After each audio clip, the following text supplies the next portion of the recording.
Hi, I'm Carlotta, Mast, editor of Nutrition Business Journal, and today I'm here with the CEO of Vitamin Shoppe, Tom Tolworthy.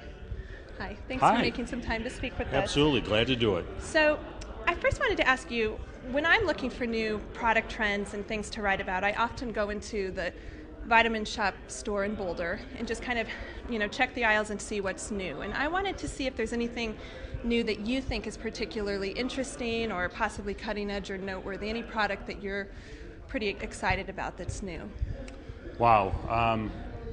Well, there's a lot going on that I think is pretty exciting. One of the most exciting things that for the Vitamin Shoppe is seeing the resurgence of interest in things like multivitamins and vitamin D, herbs, which have long since thought to be dead as far as growth is concerned.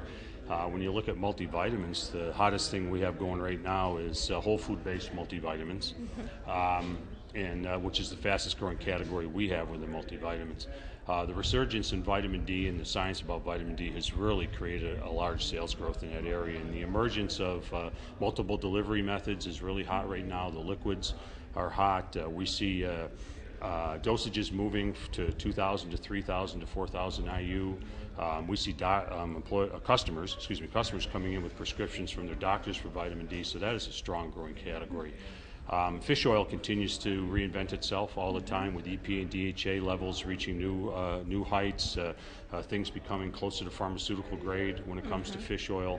Probably the largest prescribed dietary supplement that we see from doctors in our stores right now is fish oil. And then the last thing I would mention is probiotics. We're seeing a lot of product line extensions of probiotics.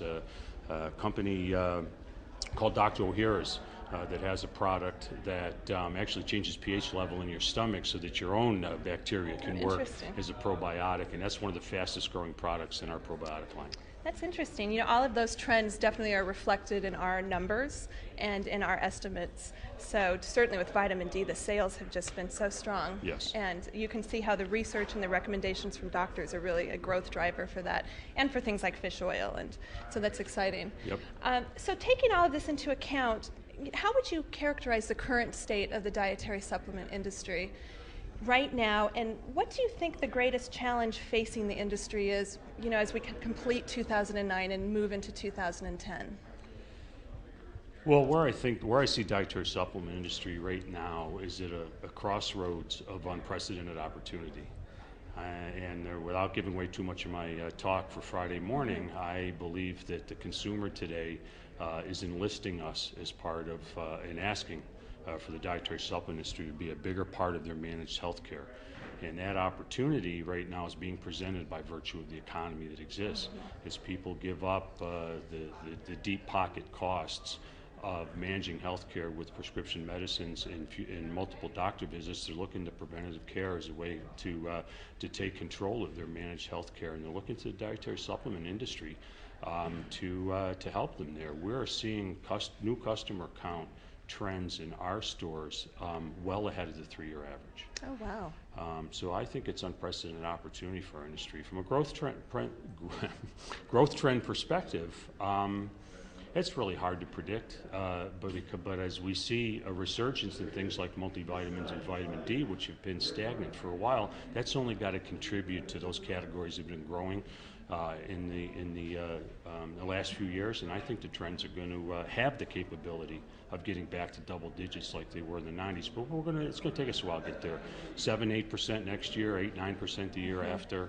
But I see 10, 11, 12% growth within the next 5 years. That's interesting, because we certainly hear anecdotally about this recessionary effect on supplements, where people are turning to supplements instead of more expensive doctor visits or even potentially prescription drugs. And do you think that people who look at supplements in that way, will it hold after the recession? Is this a consumer trend that will keep hold even after the economy recovers? Yeah, during the recession of post 9/11 in 2001, we saw a very similar effect, and we retained the majority of those customers that we saw that were new to the industry over that period of time. There was a Time article in April that did a consumer survey where 61% of the population that they surveyed said that if the economy was to come back, And actually they said when it comes back instead of if, but when it came back, 61% said that they would continue to spend less than they were prior to the recession. So I believe that the trends from a consumer spending perspective and the consumer's view of their own managed healthcare is going to push more people in our direction. That's interesting. And finally, just if you were to pull out your crystal ball and look in, when do you think we'll be pulling out of this recession, and what will the recovery look like, do you think? I think the recovery is going to start in the service sector, and it will probably extend to basic retail. What consumers see as basic needs in their life, of which I think dietary supplements are, at least for people who've adopted it as part of their healthy lifestyle, they're going to give up going to movies before they give up taking their vitamins. But I think you'll start seeing it come back very slowly in the service sector. It'll probably then go to in retail second. And I think I'm not an economist, but from a standpoint of visits of existing customers, I think we're beginning to turn the corner. I'm hopeful that as the economy continues to build, we'll not only retain the additional consumers that have been driven to us this period of time, but certainly open up the door for a lot more. Wonderful. Well, thank you so much. Sure. Have a great summit. Thank you very much.